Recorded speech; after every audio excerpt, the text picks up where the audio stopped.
Welcome back everyone. जैसा कि मैंने लास्ट वीडियो में आपसे कहा था कि अगली वीडियो कुछ प्रॉब्लम स्टेटमेंट्स के बारे में होने वाली है। नाउ ये वो प्रॉब्लम स्टेटमेंट्स हैं जहाँ पे हमें पहले फोकस करते हैं इस वाली प्रॉब्लम स्टेटमेंट पे। ओके, मैं दूसरी को हाइड कर देता हूँ, या आप एक काम करिए, इसको अभी सोचिए भी मत दूसरी को। ठीक है। सो पहली प्रॉब्लम स्टेटमेंट मेरी ये कहती है कि एक आपको फंक्शन दे रखा है, यस एक फंक्शन दे रखा है ए नाम का। ओके, नाउ ये जो मेरा फंक्शन है ए नाम का, इस पर्टिकुलर फंक्शन को एनालाइज करिए एंड डिटरमाइन करिए कि टाइम कॉम्प्लेक्सिटी क्या होगी इस पर्टिकुलर फंक्शन की। Okay, so this is my function A. Function A में मैं एक इनपुट में ले रहा हूँ एन। Got it.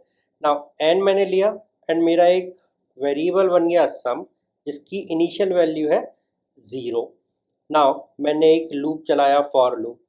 कहाँ से कहाँ तक चला रहा हूँ? आई एक वेरिएबल लिया जिसको मैं रेंज एन पे चला रहा हूँ, विच मीन्स जो इनपुट में आया मैं उस पर बिल्कुल स्टार्टिंग से 0 टू एन चला रहा हूँ। Got it. ऐसे ही मैंने उसके अंदर फिर एक और लूप चलाया 0 टू एन का। सो अगर मैं इसको एनालाइज करूँ, देखो यहाँ पे क्या एक फंक्शन है, इनपुट में एन नंबर ऑफ एंट्रीज आई, या एक वेरिएबल आया एन, एक फंक्शन है जिसके इनपुट में एक वेरिएबल आया N which is a integer. कैसे पता मुझे? क्योंकि रेंज जो फंक्शन है वो एक इंटीजर वैल्यू को लेता है। नाउ एक लूप चला फॉर आई, जहाँ पे वो चला 1 से लेके एन तक, एंड एक चला फॉर वेरिएबल जे 1 से लेके एन तक, एंड कुछ सम होता गया, एंड वो सम आपका लास्ट में जब दोनों लूप से मैं बाहर आ गया तब वो मेरा रिटर्न हो गया। ना इसकी जो टाइम कॉम्प्लेक्सिटी है, अगर आप देखोगे तो वो क्या होगी? देखो, for this particular loop I equals to 1 के लिए मैं चलाऊंगा, 2 के लिए चलाऊंगा, 3 के लिए चलाऊंगा, अप टू एन तक के लिए चलाऊंगा। फॉर आई इक्वल्स टू 1 के लिए, जे के लिए मैं चलाऊंगा, J equals to 1 to up to N के लिए। That means for one value with I, one value with I मेरा n टाइम्स j चलेगा, correct. And x values of i के लिए x इंटू जे चलेगा। यहाँ पे मेरी वैल्यू कितनी है? टोटल n है, तो n वैल्यूज ऑफ i के लिए मेरा कितना चलेगा? n टाइम्स j चलेगा। ठीक है, j कितनी बार चल रहा है? n टाइम चल रहा है। सो देखो, n इंटू एन ये मेरा ऑर्डर हो जाएगा। इस ऑर्डर को मैं रिप्रेजेंट कैसे करता हूँ? Order of N square. So this is the big O annotation. सो मेरा जो बिग ओ है which is order of N square. ठीक है, ये मेरा अनोटेशन है और सॉल्यूशन है इस पर्टिकुलर प्रॉब्लम का। ना फोकस करते हैं टू द अदर साइड, जहाँ पे बोल रखा है कि order of N, order of log N, order of N log N and order of N square में आप कंपेयर करके बताइए कि कौन सा बेस्ट हो सकता है। I guess okay. इसका सिंपलेस्ट तरीका है कि मैं एक ग्राफ बना लूँ। Got it. नाउ ग्राफ पे मैं रिप्रेजेंट कर लूँ कि मेरा पर्टिकुलर जो लाइन है ऑर्डर ऑफ एन की वो कैसी होगी? वो एक स्ट्रेट लाइन होगी। This is order of N. Order of log N की कैसी होगी? वो भी आप पिक्चर कर सकते हो। एन लॉग एन की कैसी होगी? वो भी आप पिक्चर कर सकते हो।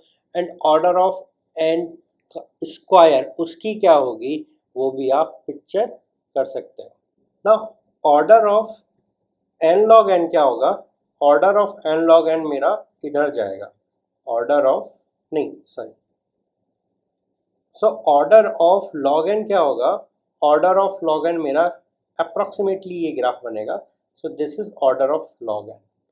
ओके, ऑर्डर ऑफ एन मैंने यहाँ बना दिया। इसके ऊपर होगा मेरा अराउंड इधर ही होगा मेरा order of N log N, order of N log N. Okay, and फिर ऑर्डर ऑफ एन स्क्वायर मेरा इस टाइप से बनेगा कुछ, order of N square. Now इस चारों में आप देखिए, ये जो पर्टिकुलर मेरी वाई एक्सिस है, दिस इज ऑपरेशंस। एंड जो एक्स एक्सिस है दिस इज एलिमेंट्स। नाउ आप देखते ही बता दोगे कि which is better. So order of log N is good over here and worst is order of N square.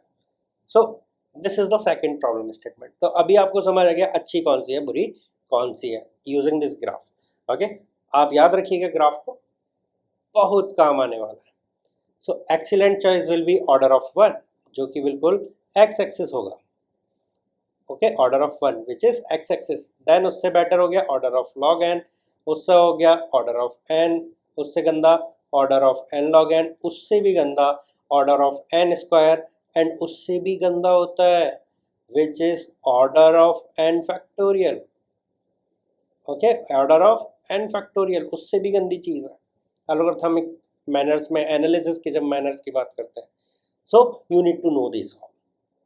Okay, got it. दो statements हमने सॉल्व करी, दो प्रॉब्लम्स हमने सॉल्व करी इन अ सिंगल वीडियो। ये मान के चलिए गेट में 1 नंबर पक्का आपका, अगर आप इतना सा समझ गए। कंपैरिजन पे तो बहुत ज़्यादा क्वेश्चंस पूछे जाते हैं गेट में। So it is very good that I have explain you this using the graphs. Got it.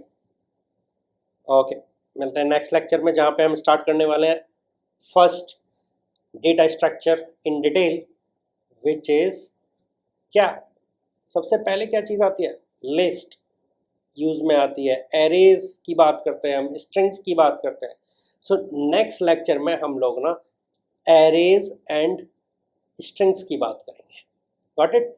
हम उसका इंट्रोडक्शन देख लेंगे, ऑपरेशन समझ लेंगे, बेसिकली उसका ईडीटी समझ लेंगे, मल्टी डायमेंशन में कैसी चीज़ काम करेगा, फिर स्ट्रिंग कैसे एक तरह का एरे ही होता है, फिर स्ट्रिंग में पैटर्न मैपिंग के कैलकुलेशंस वगैरह देख लेंगे। ठीक है, कुछ थोड़े बहुत और प्रॉब्लम स्टेटमेंट सॉल्व कर लेंगे। बट हाँ, अगले लेक्चर से हम आपको थोड़ा सा कोड करके भी दिखाएंगे। Got it. सो मिलते हैं नेक्स्ट यूनिट में which is arrays and string.